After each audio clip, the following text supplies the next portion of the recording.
Yes. What is the most common cause? Stroke, motor vehicle accident, falls, and the sports injuries. What is the most common cause for brain injury? Answer is falls, motor vehicle injury. So right answer is the B. C है.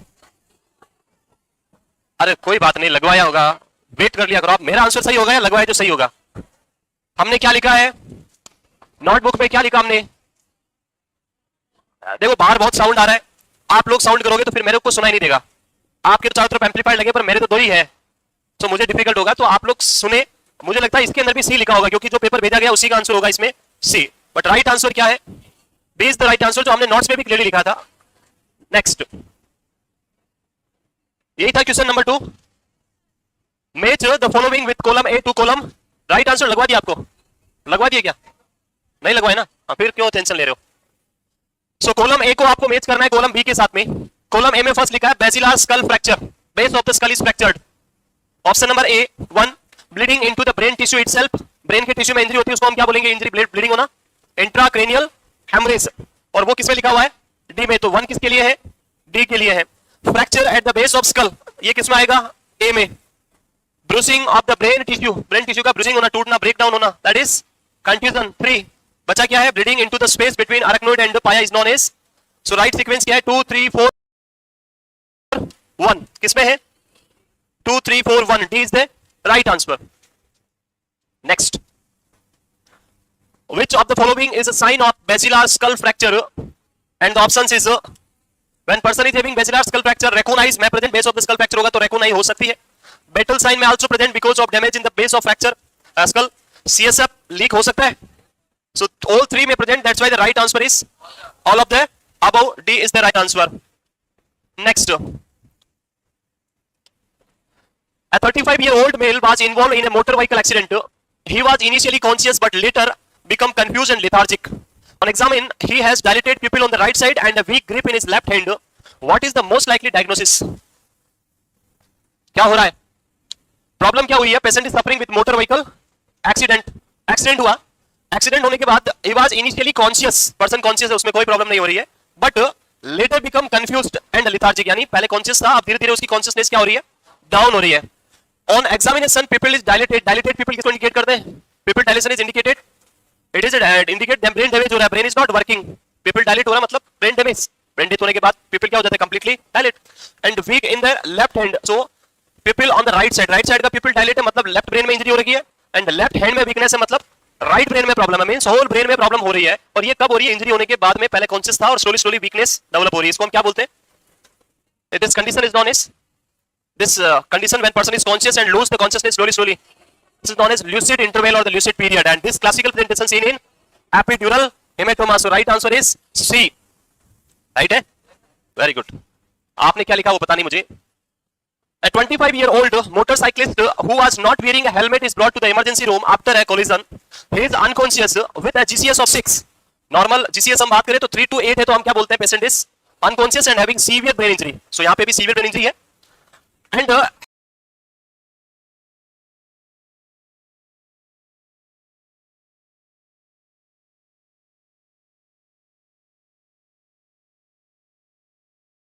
has bruising around his eyes, blood leaking from right ear. Right ear से blood आ रहा है, eyes के around bruising हो रखा है, red हो रखा है, इसको हम रेकॉन साइन बोला था. Most likely diagnosis is confusion. Confusion का मीनिंग बताया था मैंने, simply tearing of the neuron, no injury. So ये तो right answer नहीं हो सकता है. Basilar skull fracture, when the base of the skull is fractured, person will have Raccoon sign or person will have Battle sign. And यहाँ पे eyes के around दिया हुआ है bruising, means it is a type of Raccoon sign.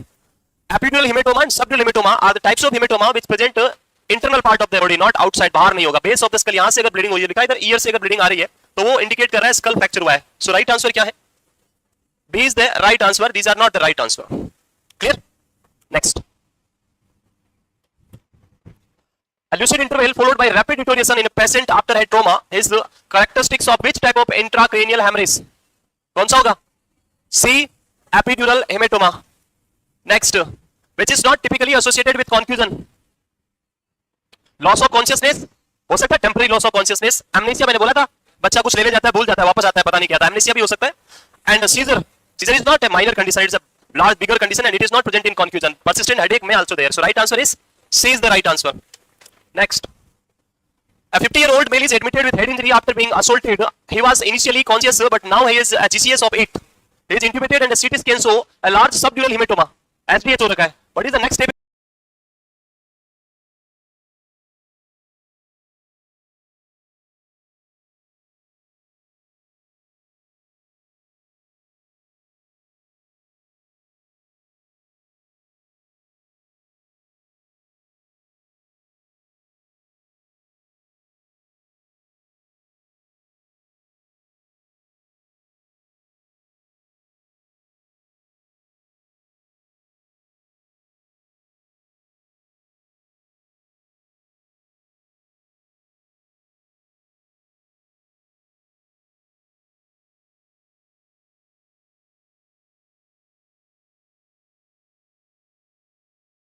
What is the next step in management? What is the management of SDH?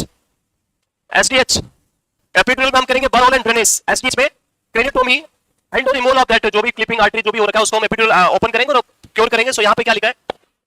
Administered mannitol. ये हमारा primary अभी नहीं है, प्राइमरी हमें इसको प्रिवेंट करना है, इसके लिए जाना है. तो ये इमीडिएट क्या करेंगे आप? Surgical evacuation. Right answer is B. लिखा भी था सर्जरी क्रेनियोटोमी नहीं लिखा है. Next. Which imaging modality is gold standard for evaluating an acute head injury? कल ही बताया था. Right answer is first gold standard. Identify करने का तरीका क्या है? CT scan. वो इमीडिएट रिजल्ट देता है, बाद में दूसरा कुछ भी करो. Next.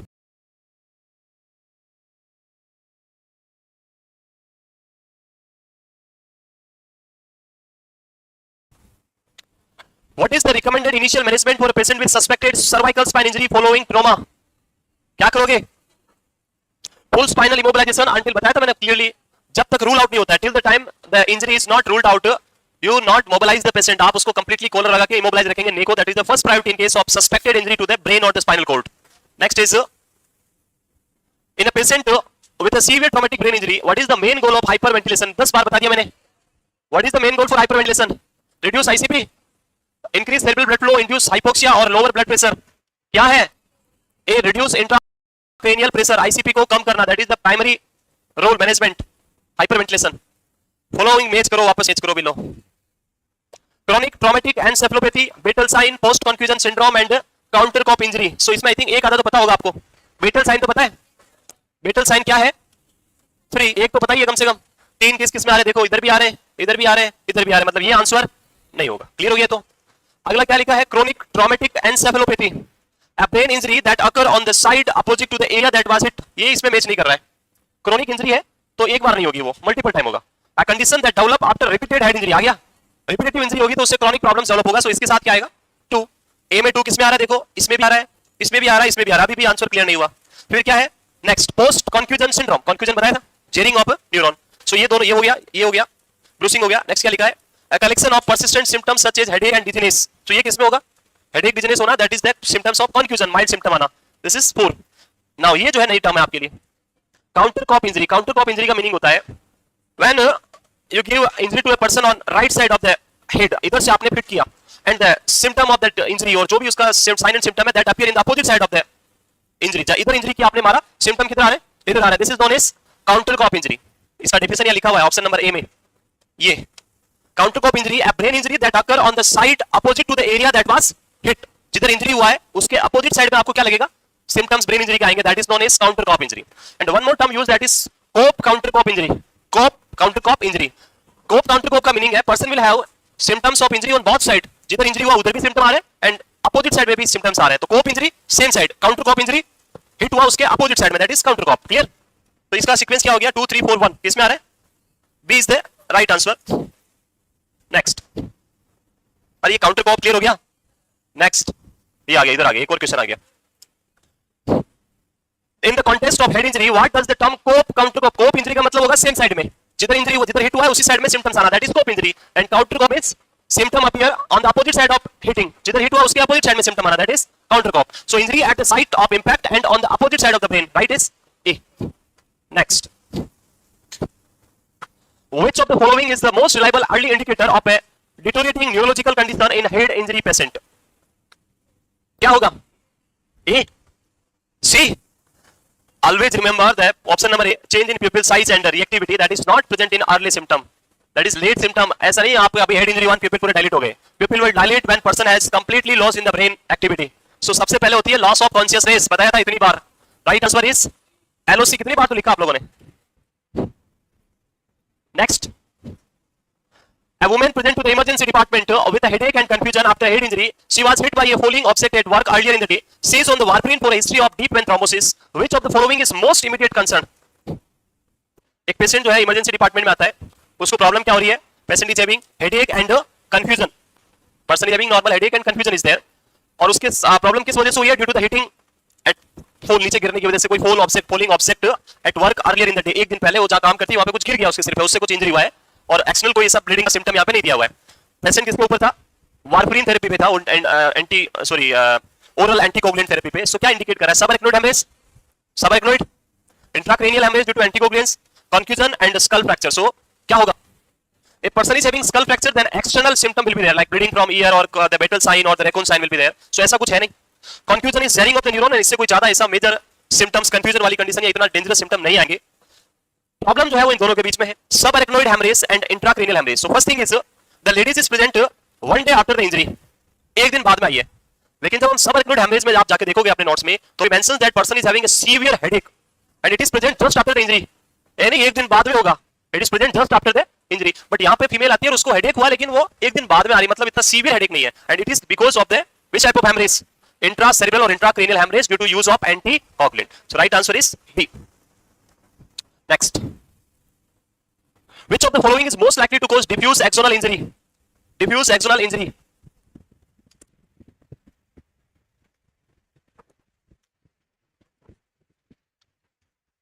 Diffuse axonal injury means axon. Axonal is axon. Axon is the part of neuron. Neuron की इंजरी कब हो सकती है?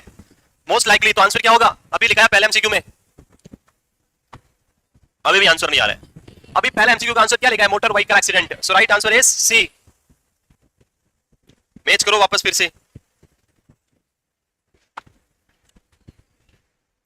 ब्रेडिकाइनेसिया बताया था, स्लो एक्टिविटी.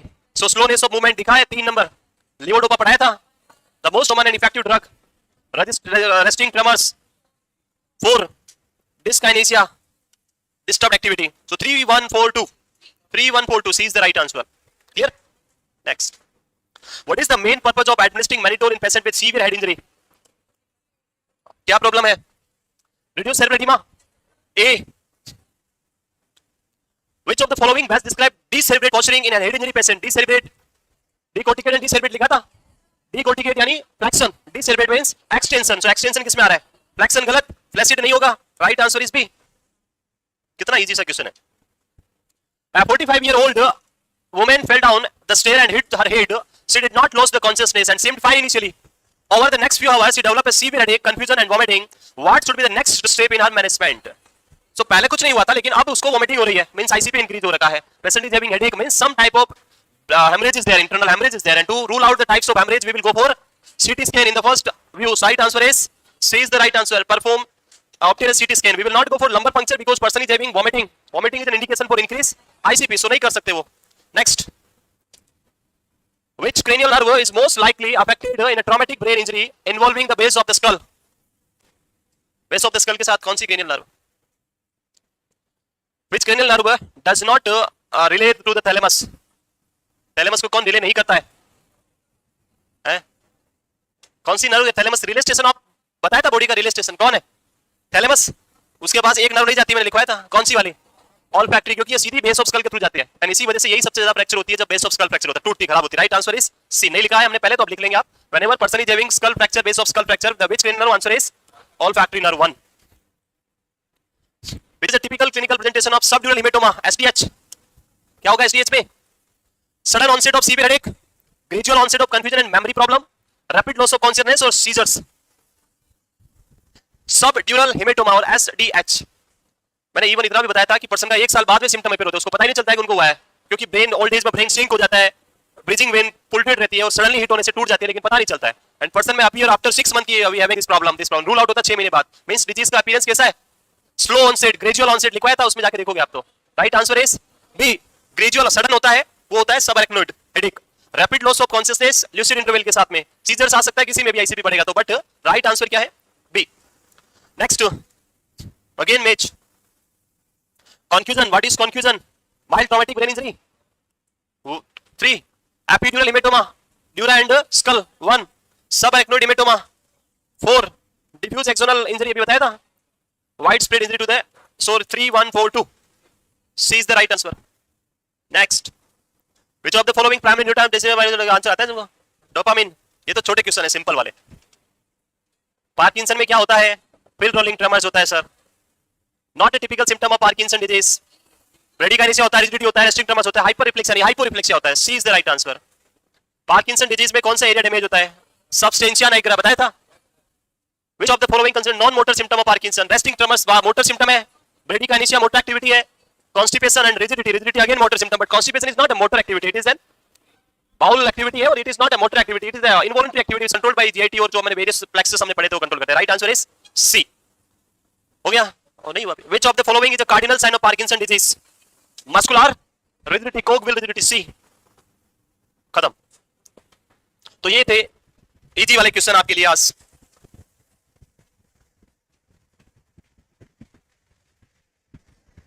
कल कहां तक लिखा था? कल कहां तक लिखा था? ड्रग लिख ली थी सारी। इसके बाद अगला सर्जिकल लिखना है, क्या लिख लिया था? लिख लिया था। सो सर्जिकल मैनेजमेंट की अगर हम बात करें,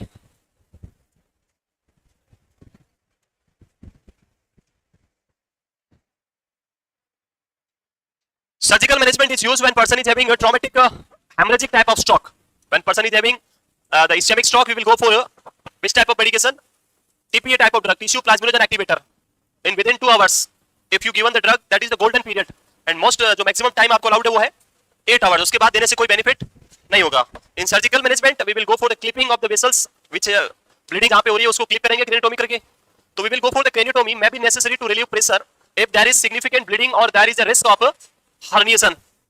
So आप पहले क्या करेंगे? क्रेनियोटोमी करेंगे, उसके साथ में एन्यूरिज्म है तो उसको क्लिपिंग करेंगे. Use if haemorrhage is due to the ruptured aneurysm. This is the surgical management for the haemorrhagic. किसके लिए है ये? Haemorrhagic stroke. ये टेस्ट होता है इसलिए नहीं आते आप लोग? यस, टेस्ट होता है इसलिए कम आते हो? देन एग्जाम है. एग्जाम तो कल भी था, कल तो आए थे, कल नहीं था एग्जाम, कल भी तो था. और मुझे नहीं लगता कोई एग्जाम इतने 20 25 या 30 40 गए होंगे. 2 4 का ही सेंटर होगा, क्योंकि हर दिन अलग अलग शिफ्ट में अलग अलग एग्जाम, इतने सारे दिन है तो एग्जाम आप सबका एक साथ तो होने वाला है नहीं है. सो इन सर्जिकल इंटरवेंशन और surgical management we will go for the craniotomy and clipping of the vessel और एन्यूरिज्म व्हिच ब्लीडिंग. कल भी है किसी का एग्जाम? नहीं है? किसका है कल एग्जाम? 2 ही है. आपको जाना है आज कितनी बजे? 8:30 को ट्रेन है, 8 बजे पहुंच जाओगे. कोई नहीं, हम 7:30 को छोड़ देंगे. लिख लिया? इतनी बारिश में क्यों भीगने जाना था? आराम से यहीं बैठे रहते, रेस्ट करते, बाहर एंजॉय करते बारिश को. हम यही, हमारा क्या रिस्क लेने की बहुत है, हम रिस्क लेना तैयार है बिल्कुल. हम भीगेंगे तो देख लेंगे, रिस्क तो नहीं लेते एक बार. क्यों भीगना है? अपने आप को क्यों बीमार करना है? सो अपना ध्यान रखें, ख्याल रखें, पता नहीं कब क्या हो जाए. नेक्स्ट मूव करें. क्या डाउट है बताओ, पूछो. डाउट के लिए हम तैयार हैं. हाँ ओके, कोर्स कैसे? हाँ है. और हाँ, सो इनका क्वेश्चन है, जैसे हमने पढ़ा था मास्टेनिया ग्रेविस फॉर्म ने लिखा था the cause of this disease is this which gland लिखा था? Thymus gland. Thymectomy is procedure हमने बताया था आपको. Same like in case of this Lambert Eaton syndrome, we will go for Lambert Eaton syndrome, will go for the lung related issues, lung cancer which is specifically small cell lung carcinoma, and one is vitiligo. जो problems है उनकी हम बात करते हैं. So in case of lung cancer और in case of vitiligo, अच्छा ये तो सब बाहर थे, मैं सोच रहा हूँ एग्जाम देने गए सब हैं, भीगने गए थे सब लोग हैं या बीमार होने गए. So small cell lung carcinoma और in vitiligo, when lungs are normal तब कोई इश्यू नहीं है, बट जब लंग के अंदर यहाँ पे प्रॉब्लम है. सो जो भी केसेस आपने देखे जिसमें लैम्बर्ट-ईटन सिंड्रोम था, उन पेशेंट के अंदर कॉमनली क्या देखा गया कि they are suffering with either vitiligo और either the most of the cases are suffering with either lung cancer और either the vitiligo. Then scientist ने सोचा कि why this person having commonly having this Lambert Eaton syndrome in case of lung cancer और in vitiligo, इन्हीं में क्यों ज्यादा देखा गया, ऐसा क्यों हो रहा है। सो फाइंड आउट करने के बाद पता चला in these two condition when the lungs are not normal, they are abnormally functioning, or when the melanocytes are not working normally, they will start producing stimulation to immune system, and the immune system will start producing auto antibody.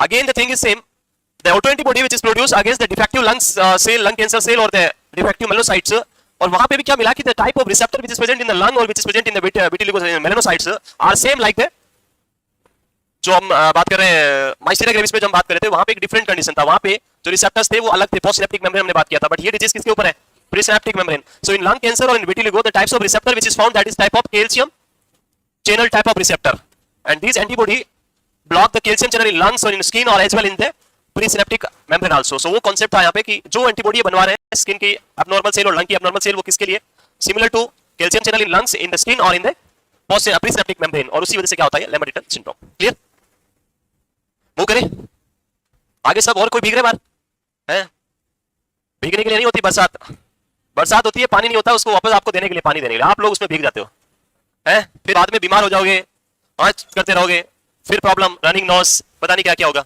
Next, nursing management. अगला क्या है, nursing management. So in nursing management when we are discussing about the stroke, it is very important to support the patient in multiple aspect.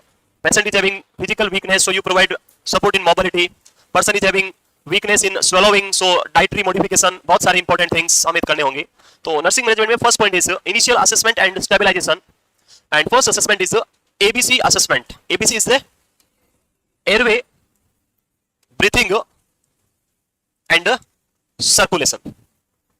As we know that in case of stroke or CVA, the person will have weakness in one side of the face.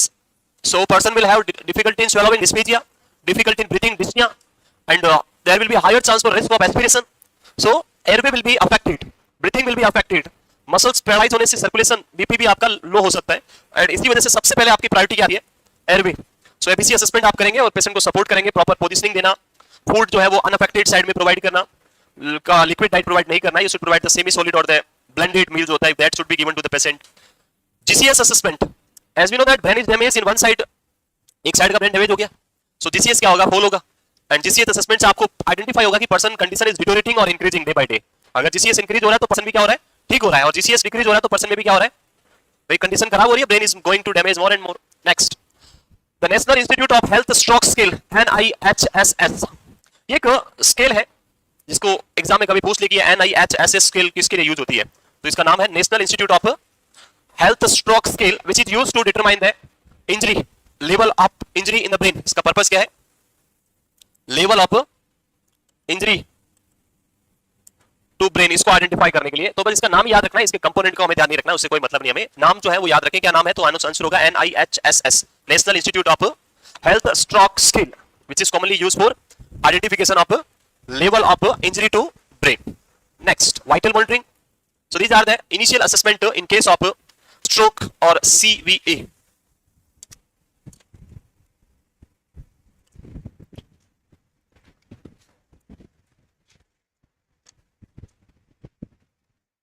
Clear है? सो इस paper के अंदर मैंने दो ही topic MCQ दिए थे, one is head injury and second one is Parkinson disease. उसके बाद जो आपका myasthenia gravis, Lambert Eaton syndrome and stroke या सीवीए, और भी कुछ पढ़ाया कि यही पढ़े थे, इनके नहीं दिए थे, वो आप अगले टेस्ट में मिलेंगे आपको। और बाकी आई थिंक नेक्स्ट टेस्ट तक हमारा ये नर्व सिस्टम कंप्लीट हो जाएगा, the topic will be completed by the next test, जो है उससे पहले कंप्लीट हो जाएगा, और उसके बाद वैसे हमारा डेट भी आ जाएगा, नॉर्सेट का बिल्कुल पास में आ ही जाएगा। वी विल स्टार्ट द सारांश क्लासेस, उसका जो भी नोटिफिकेशन है वो भी बहुत जल्दी आने वाला है, शेड्यूल पूरा आपको मिलेगा, कौन सी सारांश क्लास कैसे कब होगी। नेक्स्ट लिखे, the second management is rehabilitation phase management. After stroke, person will have multiple type of weakness, one side body is completely weak, so आपको उसको rehabilitation program के साथ लेके जाना है। In rehabilitation phase, the first one is the preventing complication of immobility. When person is having immobility, long time के लिए immobilized रहेगा, in that situation person will have the higher chance of developing bed sore, higher chance for developing DVT. So our responsibility is you have to change the patient position frequently, every 2 hourly you change the patient position. So वो आपको ध्यान रखना है, and DVT pump apply करना है, positioning every 2 hour आपको क्या करनी है, चेंज करनी है, शिफ्ट करनी है। Next is early mobilisation, it is very important to prevent the DVT formation, to prevent the contracture of muscles के कॉन्ट्रैक्चर होने से प्रिवेंशन के लिए early mobilisation with the help of worker और with the help of support, जो other person के support से जैसे भी वर्क करें वैसे कराना है. Communication and nutritional support. As we know that person is having weakness in the one side of the face, so person is unable to communicate properly. Or will have slow speed. He is not able to speak proper, बोल नहीं पाएगा person. So to prevent this problem, either you can provide the non-verbal way of communication, like pen, paper with जो normal hand है उससे लिख सकता है. Either जो other languages होती है, like जो gesture, posture है वो आप provide उससे वो communicate कर सकता है. Call bell system जो हम provide कर सकते हैं. And the nutritional support, as we know that person is not able to eat the normal diet, जो hard diet है, solid diet है वो eat नहीं कर पाएगा. It is very difficult to eat the diet, so you should provide a soft diet or blended diet, and liquid diet भी नहीं देना है, वो भी आपका एस्पिरेट कर सकता है. The food should be given in unaffected side, not in the affected side. Otherwise person will have difficulty in swallowing or the drooling out of that substance, वापस बाहर आ जाएगा, drooling out होगा. So food should be given in unaffected stage and in the posterior part or of the roof of the mouth, जो है आपका posterior part पे provide करना है, स्पून से पीछे की तरफ, आगे यहाँ नहीं रखना है तो वापस बाहर आ जाएगा, drooling out होगा. नेक्स्ट ये हो गया क्लियर. मूव करें.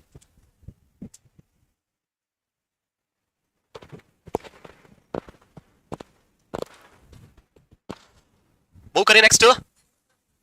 The next one is supporting the weak side during walking, transferring and positioning the patient. Important MCQ जाता है कि patient is walking with crutches और जो भी उसके पास है उससे वॉक कर रहा है. तो जब क्रच से वॉकिंग कर रहा है, क्रच जानते हो, क्रच वॉकिंग यहाँ पे अलग अलग पोर्ट अलग अलग वेज होते हैं, अलग अलग 2 point gate, 3 point gate, 4 point gate, सुना है.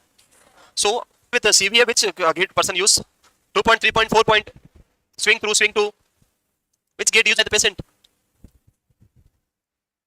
So basically it is not possible to walk with crutches in case of CVA because person is having weakness in the one side of the body. So crutch के लिए आपका hands क्या चाहिए, strong चाहिए. Only the leg is weak or leg is not there, amputation हो गया, then we will go for 3 point gate. If person is having strong hands, सिर्फ leg में weakness है, अगर walk कर रहा है तो उसको बोलेंगे 3 point gate, जहाँ पे ये पैर तो नहीं है, 1 point is this and 2 is the crutch जो है उसके साथ, तो 3 point हो गया, 1, 2 and 3. This is known as 3 point gate. So 3 यहाँ पे आप किसी से भी walker से या आप support के साथ वो करें तो आपका support किस side में होना चाहिए, in the weak side of the person, not to the strong side of the person. Otherwise person गिर जाएगा. Next is during putting clothing, specifically like if you are putting a t-shirt or a sweater आप put करें तो सबसे पहले कौन सा hand में put करना है, weak hand में. If you putting in the strong hand then क्या होगा, क्या होगा. Remember that जब भी आप clothing like एक adult की बात करें तो वो दोनों hand को एक साथ put करके ऐसे wear कर लेता है. लेकिन जब आप कभी कोशिश करना घर पे, पहले एक hand को डालना पूरा, then उसके बाद दूसरे हैंड को डालना. Now it is very difficult to put the hand. आप इधर उधर करेंगे, either sometime वो कपड़ा आपका फट जाएगा या फिर पेन होगा, कुछ ना कुछ होगा. So in same thing, in case of this person, if you are putting the things like a sweater or a t-shirt in a strong hand first, and after that you are putting that weak hand secondly, तो patient का hand bend होगा, but person does not have pain because hand is already paralyzed. उसको pain feel नहीं होगा लेकिन अंदर fracture हो सकता है, ब्रेक डाउन हो सकता है, इंजरी हो सकती है, उसको पता ही नहीं चलेगा एंड वो बाद में कॉम्प्लिकेशंस कोज करेगा. So to prevent the complication during wearing the clothings, first आपको क्या करना है, you always put the weak hand first and then go for strong hand. अगर आप इसको बेंड करेंगे तो उसको दर्द होगा, वो बोलेगा दर्द हो रहा है, और इसलिए प्रिवेंट किया जा सकता है इंजरी को. अगर डाला तो इधर पता नहीं चलेगा. Clear. So I think this is the end of CV और द स्ट्रोक. यस. नेक्स्ट आगे क्या है, सीजर्स.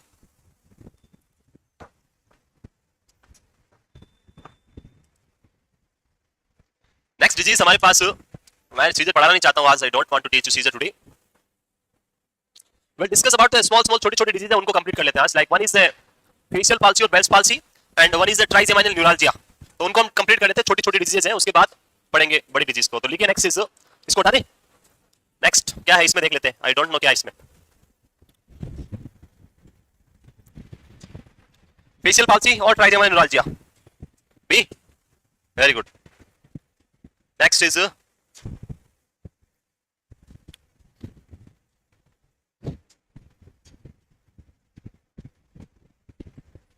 so next लिखिए आप फेशियल पाल्सी, फेशियल पाल्सी और Bell's palsy. so the facial palsy is related to the cranial nerve number 7 which is the facial nerve. It is the facial nerve, cranial nerve number 7 which is the facial nerve. So a person is having abnormal functioning of the cranial nerve number 7 or not functioning the cranial nerve number 7, then person will have palsy in the face which is known as facial palsy. It is the disorder of cranial nerve number 7. First MCQ जो पूछते हैं कभी कभी कि facial nerve palsy या Bell's palsy कब देखने को मिलती है, तो in the damage of cranial nerve number 7 lead to facial nerve palsy और Bell's palsy.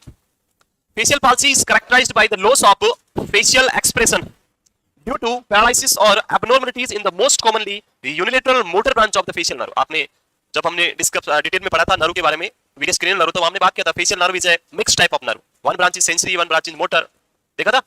So motor branch is only affected and motor branch से आपके जो फेशियल एक्सप्रेशन आते हैं, आप हंसते हैं, रोते हैं, जो भी बनाते हैं, वो एक्सप्रेशन यहाँ पे लॉस हो जाएंगे। Person will have completely face में कोई एक्सप्रेशन नहीं, लूज नीचे की तरफ खींचा हुआ, ऐसा फेस आपको अभी दिखाऊंगा मैं। The loss of test sensation of anterior two-third of the tongue which is sweet and sour may occur if sensory branch of facial nerve may involve. So most common होता है मोटर, sometime complete loss होने पे क्या होगा, seventh का जो role है हमने पढ़ा था, याद है, टंग का। This is a tip is for sweet, lateral is for sour and the posterior part is for bitter. So the seventh cranial nerve is responsible for anterior two-third, posterior one-third is by ninth cranial nerve, glossopharyngeal. So जब sensory branch loss होगी तो ये two-third part loss हो जाएगा, उससे sweet और sour test खत्म हो जाएगा। But most commonly किसको अफेक्ट करता है, the motor branch of the facial nerve. Clear? The person will have like face like this. The important three characteristics or three characteristic feature, one is the dropping of eye one side, absence of nasolabial fold, एक ऐसे fold बनता है दोनों तरफ, ये दिख रहा है इधर, ऐसा fold इधर absent होगा, there is absence of nasolabial fold or loss of nasolabial fold, and third one is dropping down of corner of mouth, ये नीचे आ जाएगा एक साइड का। So these three are the classical presentation in case of facial palsy. If any person is having these three symptoms, immediately take him to the hospital, because आप इसको prevent कर सकते हैं अगर टाइम पे पेशेंट को क्या दिया, treatment, and there is only one management, high dose of corticosteroid, अभी बताएंगे, आप बात करेंगे। So this is the facial palsy, when motor branch is damaged, the facial expression will lost, dropping down of eye, dropping down of corner of the mouth, and absence of nasolabial fold. When sensory branch is also affected, then person lose the taste sensation of sweet and sour, जो मीठा और जो खट्टा test है वो feel नहीं होगा, और फिर उसके बाद तो दुनिया ही खत्म हो जाएगी, क्योंकि हम तो जीते ही उसके लिए हैं। कड़वा कौन खाता है, कोई खाता है? We are living for only the sweet things, yes और नो? चले आगे, लिख लिया।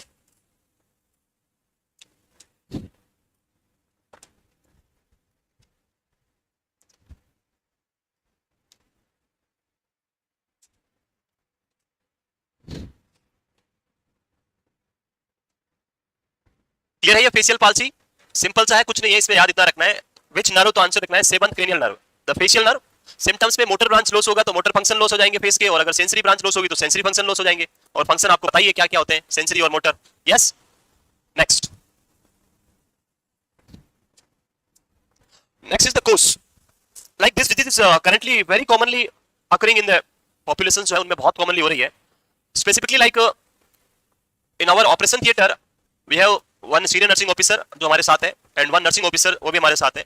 The recently develop this problem, उनको ये फेशियल पाल्सी हो गया, पता ही नहीं चला कि कैसे हुआ, क्यों हुआ, लेकिन उनमें क्या डेवलप हो गया, फेशियल पाल्सी डेवलप हो गया। सो ये डेंजरस है, प्रॉब्लम क्रिएट करता है, प्रॉब्लमेटिक है फेशियल पाल्सी, बट इसका ट्रीटमेंट पॉसिबल है। दोनों अब बिल्कुल ठीक है, दोनों का वापस नॉर्मल हो गया, लेकिन उन्होंने टाइम पे ट्रीटमेंट लिया। इसलिए गाँव में या विलेजेस में हम ध्यान रखते नहीं है, ट्रीटमेंट लेते नहीं है, और ये प्रॉब्लम सॉल्व नहीं होती है, बाद में परमानेंट ही हो जाएगा, ऐसे ही मूव रहेगा फिर फेशियल पाल्सी के साथ। Clear?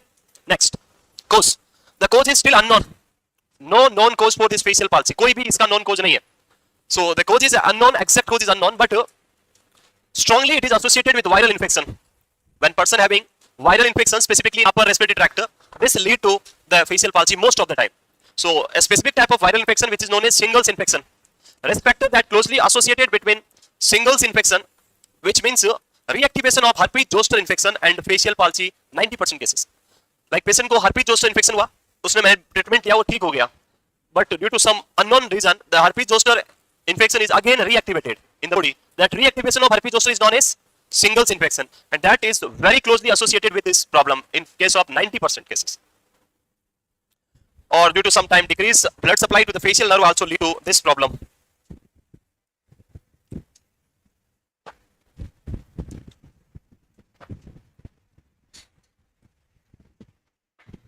So after these two small diseases, we have the seizure, we have the GBS, Guillain-Barré syndrome, and we have the multiple sclerosis. Three major diseases जो हमारे brain से related हैं. One is ALS, amyotrophic sclerosis, fourth one, and then we have a very important lecture on spinal cord injury. एक class हम उसमें पढ़ेंगे, इसमें spinal cord injury की बात करेंगे। So ये क्लासेस आपकी बची है, और मोस्टली 3 to 4 क्लासेस में जो है आपका ये कंप्लीट हो जाएगा nervous system. Still if you have any doubt, you can ask. आप अभी भी पूछ सकते हैं नर्वस सिस्टम का डाउट, बाद में मैं किसी अदर सिस्टम में घुस जाऊंगा और फिर आपको भी पता नहीं चलेगा कि नर्वस सिस्टम क्या था। यस, क्लियर है? मूव करें। आप लोगों को इमरजेंसी नर्सिंग पढ़ा दिया मैंने?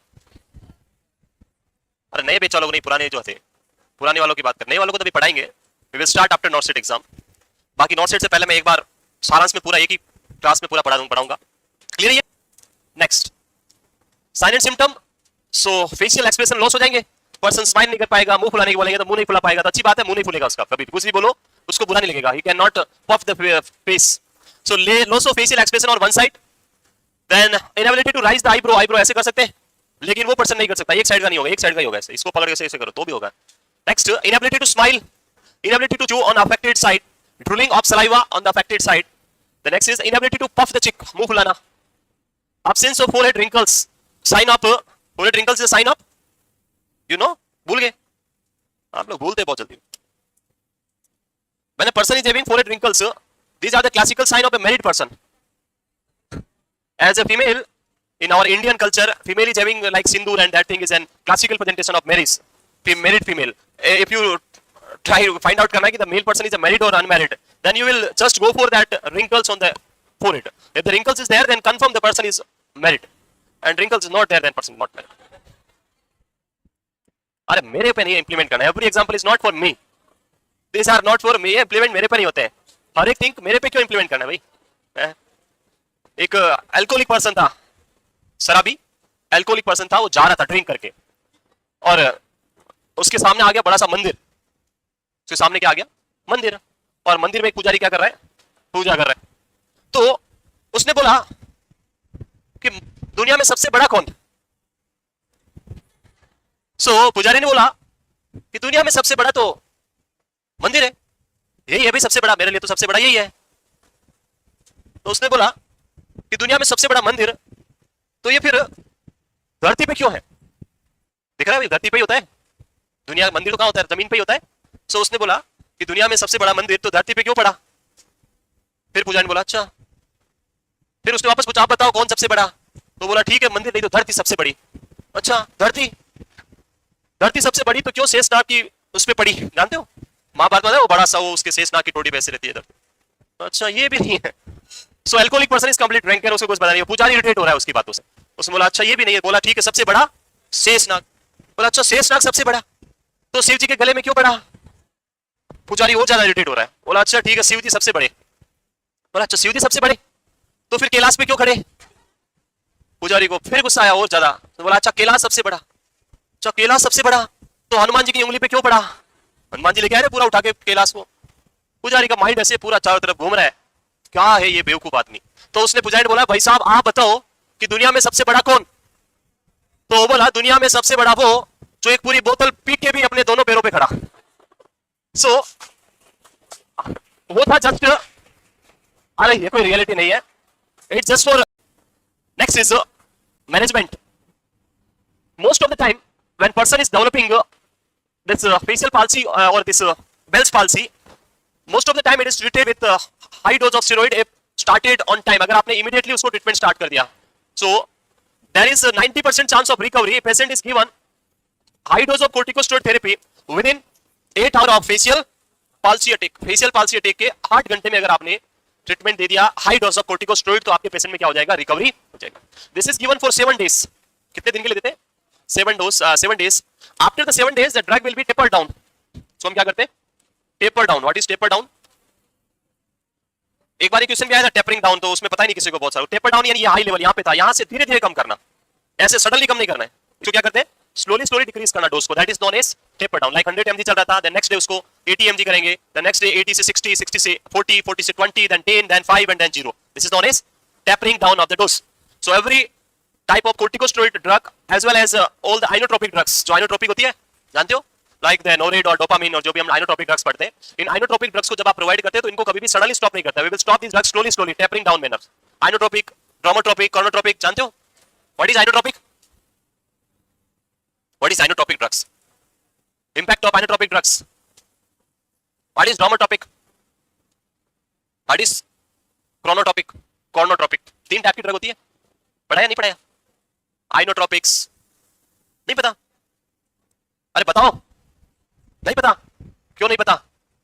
पढ़ाई नहीं? कल पढ़ के आना सभी तीनों टाइप, तीनों मीनिंग, आइनोट्रोपिक, कॉर्नोट्रोपिक एंड ड्रोनोट्रोपिक ड्रग्स। फिर नहीं आएगा तो मैं एक्सप्लेन करूंगा बाद में हार्ट के ऊपर। Next, one drug increase the rate of heart, one drug is increase the force of contraction and one drug is increase the conduction velocity. बस आपको ये पता लगाना कौन सी क्या करती है, बाकी मैं कल बताऊंगा with all the tricks. Prednisol, it always given with the antacid. We already discussed about this in previous disease. जब भी आप antacid steroid दे रहे हैं तो उसके साथ में क्या देना है, antacid देना है to neutralize the effect of acid. The steroid drug increase the production of HCl by stimulating parietal cell. So ये antacid क्या करेगा, acid को neutralize कर देगा. This antacid will neutralize the acid. Then next one is an electronic nervous stimulation. Sometime we will use this one also. आप electrically क्या कर सकते हैं, नर्व को स्टिमुलेट कर सकते हैं और उससे वापस नर्व का फंक्शन रिकवर हो सकता है. So this can also performed here. Facial palsy. Next, trigeminal. Before, okay, number लगा दिए इन्होंने, या आज के नंबर लगाए? वेरी गुड, मैंने तो देखा नहीं.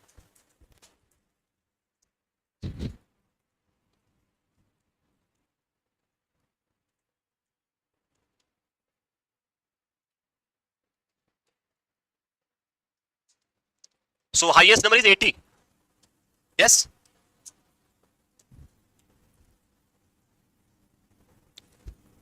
देख लिए, मूव करें. हीट एप्लीकेशन फॉर वैसोडाइलेशन है क्या, कॉर्टिकोस्टेरॉइड कैसे करेगा?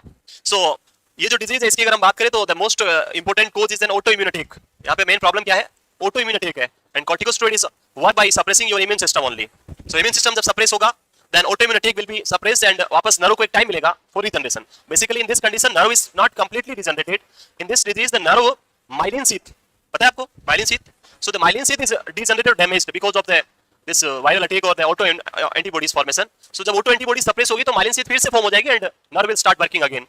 Next, trigeminal neuralgia. So trigeminal nerve हमने पढ़ी थी, याद है? Cranial nerve number 5th. Tri means 3. Because this nerve is having 3 branches, that's why it is known as trigeminal nerve. And neuralgia means neura means neuron or nerve. Algia means pain. Severe pain आपको देखने को मिलता है इस nerve के अंदर, that is known as trigeminal neuralgia. It is the disorder of cranial nerve number 5. Disorder of cranial nerve number 5, that is the trigeminal nerve or trigeminal neuralgia cause करती है. It is an excessive stimulation of sensory branch of trigeminal nerve, which is characterized by severe excruciating knife pain on facial region. बहुत severe आपको यहाँ पे क्या pen, जैसे किसी ने चाकू से मारा हो, ये बहुत सीवियर पेन करती है. और ये डिजीज जो है, this is the disease present in Salman Khan है, that is having this trigeminal neuralgia, that person is having. And इसका जो परमानेंट मैनेजमेंट होता है वो होता है कटिंग दिस नर्व, इसको कट कर दो. बट कट करने के बाद आपको किसी तरह का कोई भी यहाँ पे सेंसेशन फील नहीं होगा. You are not able to feel the sensation. And for the actor it is very important to feel the sensation और टू शो द एक्सप्रेशन. होता ही नहीं होता इंपॉर्टेंट, इसलिए वो नहीं कटवा सकता है. तो इसलिए वो इसका टेम्पररी मैनेजमेंट होता है, जो हम आगे हम पढ़ेंगे. अभी मैं बताऊंगा ग्लिसरॉल इंजेक्शन जो हम लगाते हैं इसमें. So it will cause a severe knife like pain, excruciating knife pain on facial region. This condition only sense it affect the sensory branch only, no motor part is affected. So motor branch affect नहीं होगी तो motor activity सारी normal रहेगी, every motor activity. But facial sensation है वो क्या हो जाएंगे, लॉस हो जाएंगे. एंड उसकी एक्सेसिव स्टिमुलेशन होने की वजह से बहुत ज्यादा सीवियर पेन होगा. अगर कट कर दिया तो लॉस हो जाएगा और बहुत सीवियर नर्व स्टिमुलेट होने से पेन होगा. पर्सन पकड़ के बैठ जाएगा, खाना नहीं खाएगा बहुत लंबे टाइम तक. उसको फोबिया हो जाएगा कि मैं खाना खाऊंगा तो ये नर्व स्टिमुलेट होगी और क्या होगा, सीवियर पेन होगा. ये छोटे छोटे डिजीज हैं, ज्यादा मेजर नहीं है ये. कल हम पढ़ेंगे very important seizure. We will discuss about the this GBS, Guillain Barre syndrome and multiple sclerosis. ये तीनों डिजीज मैं कल पढ़ाऊंगा और फिर उसके बाद 2 क्लास के अंदर आपका कंप्लीट हो जाएगा spinal cord injury.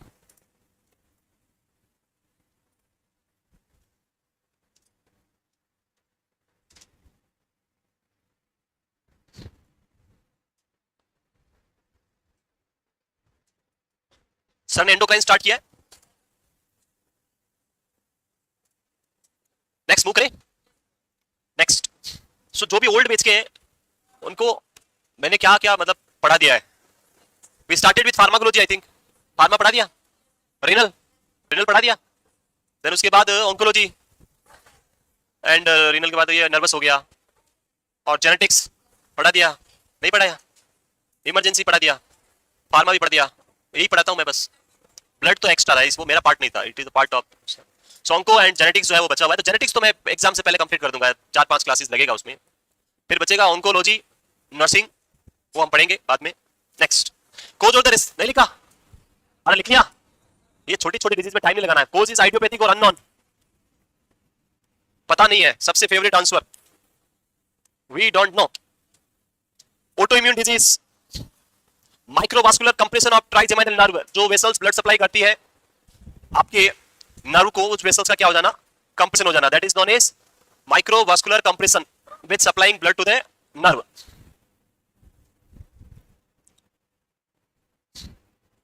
The nerve will supply blood to the the vessel will supply blood to the vein or artery, that is known as the vessel which is supply blood to the vein or artery। When की वाल को भी तो blood supply चाहिए, नहीं चाहिए? जैसे heart blood pump करता है, लेकिन हार्ट को भी तो ब्लड सप्लाई चाहिए होगी, नहीं चाहिए मायोकार्डियम को? वैसे ब्लड वेसल्स को भी चाहिए, नहीं चाहिए? That is known as which blood vessel supply blood to the wall of vein and artery? वासो वेसल है? और कुछ नहीं पता? वासो आगे क्या बोल रहे हो? ये यहां तक वे आता है, फिर आगे रहने से। नेक्स्ट पढ़ के आना। मोस्ट कॉमन अफेक्टेड ब्रांचेस, ये क्वेश्चन आता है बहुत बार। 3 ब्रांचेस हमने पढ़ी थी, maxillary, mandibular and ophthalmic. So the most common affected branch is maxillary branch, second one is mandibular and third one is ophthalmic branch, जो यहाँ पे अफेक्ट करती है। Age is at the 15 to 45 year of age and female is more affected than male. Move करें।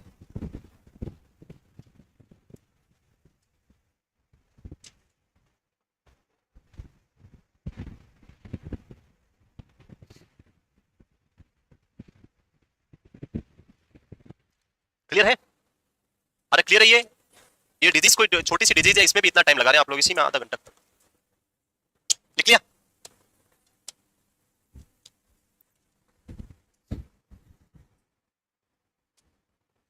So main cause for this trigeminal neuralgia is the known cause is only an autoimmunitic. उसके अलावा कोई भी इसका known cause हमारे पास नहीं है। The next is symptoms, sign and symptom of this disease. So symptoms की बात करें तो the major symptom is the pain, facial pain. Person will have a severe facial pain, और severe pain होगा यहाँ पे। So severe pain in the lower eyelids, cheeks, upper gums, upper lip, जो lower gums and lower lip. Basically the maxillary branch supply to this maxillary area. So इस area में बहुत severe pain होगा, जो maxillary part है इसके अंदर severe आपको क्या देखने को मिलेगा, पेन देखने को मिलेगा। The next is severe excruciating pain or knife like pain which is disturbed facial expression, so it is called tic douloureux। सुना है? What is tic? Only tic की बात करें तो क्या होता है? tic। What is tic? Involuntary movement, either it is the motor movement or either it is the vocal movement, that is known as tic। And when person is having tic for more than 1 year, then it is known as tic. अगर एक साल से ज्यादा present है, motor and vocal वाले दोनों एक ही साथ एक साल से ज्यादा प्रेजेंट है, तो क्या बोलते हैं? Specific syndrome, that is known as Tourette's syndrome. क्या बोलते हैं उसको? Torrid syndrome. साइकियाट्रिक में पढ़ा होगा, आई थिंक आप लोगों ने, नहीं पढ़ा तो पाएंगे। यहाँ पे भी एक टिक जैसी प्रॉब्लम होगी कि पर्सन पे सीवियर पेन होगा तो पर्सन ऐसे ऐसे करेगा बार बार, और उसके बार बार मूवमेंट होगा, इसको हम क्या बोलते हैं? टिक डोलोरक्स। तो ये कभी कभी इसके नाम से भी आ जाता है। फिर ये ट्राइजेमिनल न्यूराल्जिया के नाम क्या लिख देते हैं वो? Tic douloureux is related to which cranial nerve? Answer is cranial nerve number 5, याद रहेगा। Next, pain during chewing, drinking, eating, brushing, जो भी एक्टिविटीज लाइक राइट साइड में अफेक्टेड है उस साइड आप करेंगे तो उस पे स्टिमुलेशन होगा नर्व का, और उससे सीवियर पेन होना स्टार्ट हो जाएगा। टिक डिसऑर्डर, इनवॉलंटरी मूवमेंट्स, ये दो टाइप के होते हैं, simple tics and complex tics. Simple tic यानी नॉर्मली ऐसे ऐसे करना, बार बार एक्सेसिव ब्लिंकिंग करना, these are the simple tics जो छोटे मोटे होते हैं।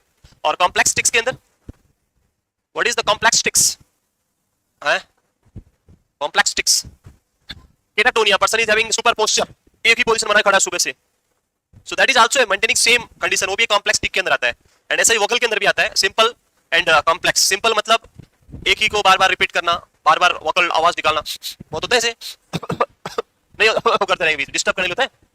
This is the vocal tick normal वाला। एंड कॉम्प्लेक्स में आता है जो पर्सन बार्किंग, भौंकना, अलग अलग टाइप के साउंड ऐसे टिपिकल वाला लग जाते हैं, उसको बोलते हैं कॉम्प्लेक्स टिक। तो these are the tics and ये नॉर्मली इजीली ट्रीट हो जाते हैं, इनमें कोई ट्रीटमेंट आपको करने की रिक्वायरमेंट नहीं होती है, साइकोलॉजिकल काउंसलिंग रिक्वायर्ड होती है। आगे क्या है next?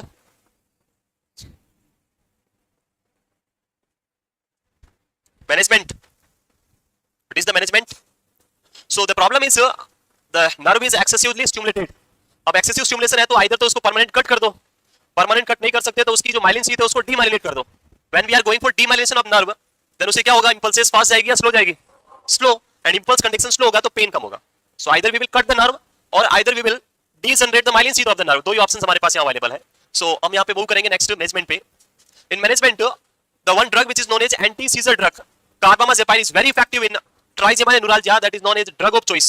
In this case, this drug, carbamazepine drug, block the sodium channel. जो आपके सोडियम चैनल उनको क्या कर देगी, ब्लॉक कर देगी. And when the sodium channel are blocked the conduction will be decrease, action potential stop हो जाएगा एंड उससे क्या होगा, कंडक्शन स्लो होगा. And when conduction is slow then pain sensation जो ब्रेन के पास रीच होंगे that will reach to the slowly and person does not feel that much pain. So it is very effective anti-seizure drug. It is also known as carbamazepine. कौन से group की drug है carbamazepine, नहीं पता है, नहीं पता. कार्बामाजेपाइन साइकेट्रिक में आती है, नहीं आती है. Carbamazepine is an anti-psychotic drug. It's an anti-psychotic drug. It also having an anti-seizure properties by blocking the sodium channel. Analgesic drug to prevent the pain. Symptomatic management, जो भी सिम्टम्स आ रहे हैं उसके अकॉर्डिंग आप ट्रीट कर दो.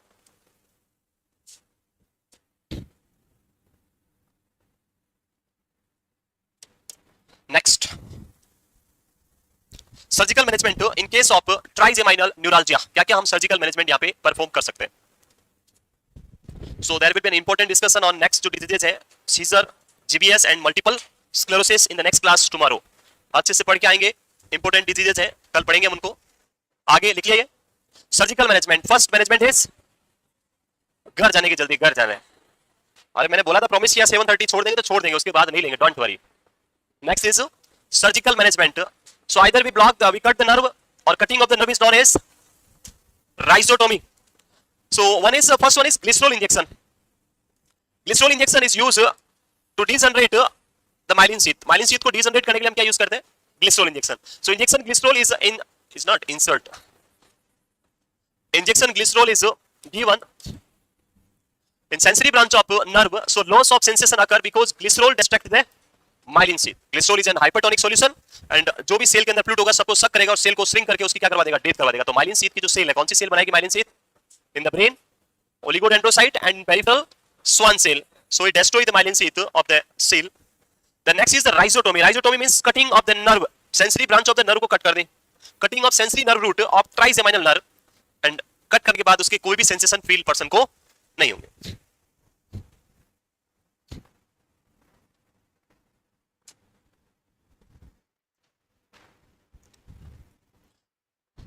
One more thing हम यहाँ पे करेंगे. First is injection glycerol and after giving glycerol injection the myelin sheath will be destroyed, but we know that myelin sheath is having centrosome and centromeres. The oligodendrocyte or the globular cell will have the capability to regenerate. So after few time this myelin cell will be regenerated and again आपको क्या put करना होगा, glycerol injection लगाना होगा. So this injection required again and again. Most of the time it given to every month. Person required glycerol injection every month, otherwise pain वापस होगा. Glycerol damage नहीं करे, डैमेज होने के बाद एक महीने वापस बन जाएगी आपकी माइलिन शीथ और उससे फिर वापस पेन होगा. तो आपको हर मंथ लगाना पड़ेगा. It is not a permanent management, it is temporary. Permanent is rhizotomy. Permanent cut कर दो, इसके बाद कभी पता नहीं चलेगा कुछ था क्या, पेन हुआ था. नेक्स्ट,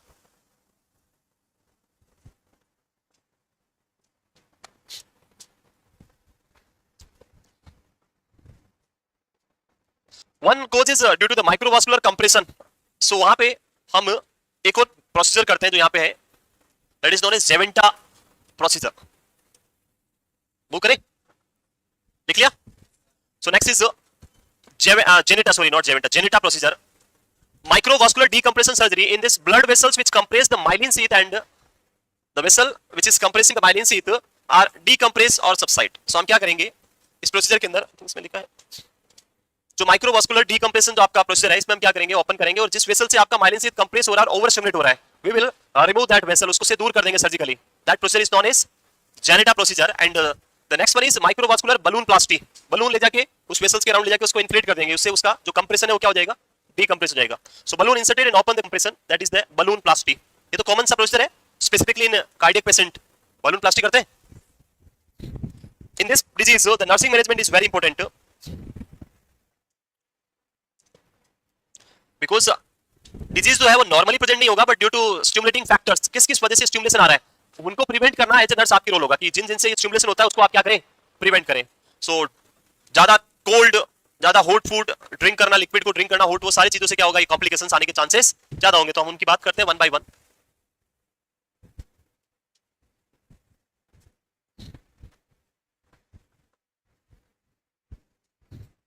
कल सभी जो भी पढ़ा है वो पढ़ के आएंगे, कोई भी डाउट है किसी डिजीज में तो लेके आएंगे, अदरवाइज फिर सिस्टम जो है बहुत ही जल्दी बाइंड अप होने वाला है, कंप्लीट होने वाला है।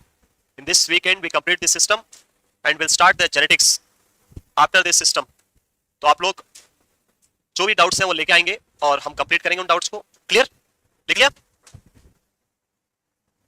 नेक्स्ट,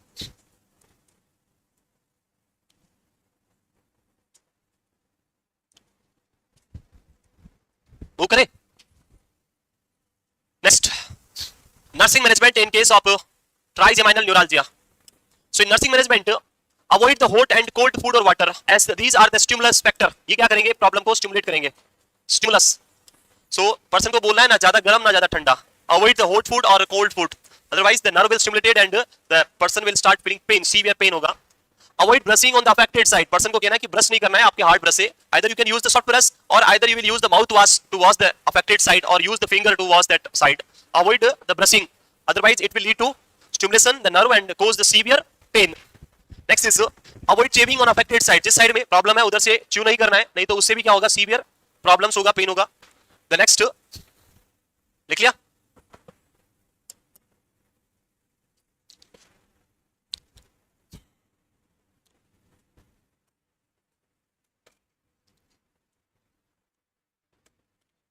वो करें। The next is the seizures.